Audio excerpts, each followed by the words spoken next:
Bonjour et bienvenue sur le site harcèlement.ca.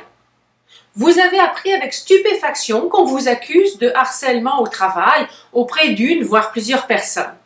Il se peut que vous n'ayez jamais eu l'intention de blesser qui que ce soit et il se peut que ce soit une plainte non fondée. On pense souvent que la loi qui entoure le problème du harcèlement au travail est là pour protéger les victimes, uniquement. Mais en fait, cette loi protège également les mises en cause dans le cas notamment de plaintes non fondées. Car dans un tel cas, si la personne n'est pas en mesure de prouver ce qu'elle prétend, cela se retournera contre elle. Cela dit, dans la plupart des cas, les gens se sentent blessés par certaines de nos attitudes sans que l'on se rende vraiment compte de l'impact qu'on a sur les autres. Et c'est là aussi que cela devient important car au niveau de la loi, justement, ce qui compte, c'est l'atteinte à la dignité et à l'intégrité de la personne, et non l'intention d'être malveillant.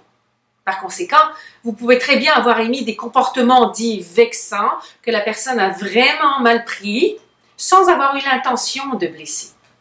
Cela est déjà plus fréquent.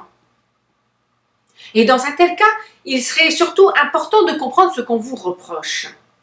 Avant de tenter une quelconque procédure légale, de vous engager un avocat, vérifier vos ressources patronales et syndicales, premièrement, mais aussi tenter de voir quelles sont les attitudes et les comportements qui vous sont reprochés, car il se peut que nombre d'entre eux puissent être ajustés. Déjà, en portant attention à certains de vos comportements, vous pourrez voir que certaines personnes vont se sentir blessées, tandis que d'autres ne seront pas du tout atteintes par ce que vous avez dit, la manière dont vous l'avez dit, ou comment vous vous êtes comporté. Parfois, on émet des propos, on pense que ce sont des blagues, mais ce ne sont pas des blagues pour tout le monde. Dans tous les cas, une bonne discussion avec la personne qui se plaint peut faire toute la différence. Des fois, on ne se comprend pas.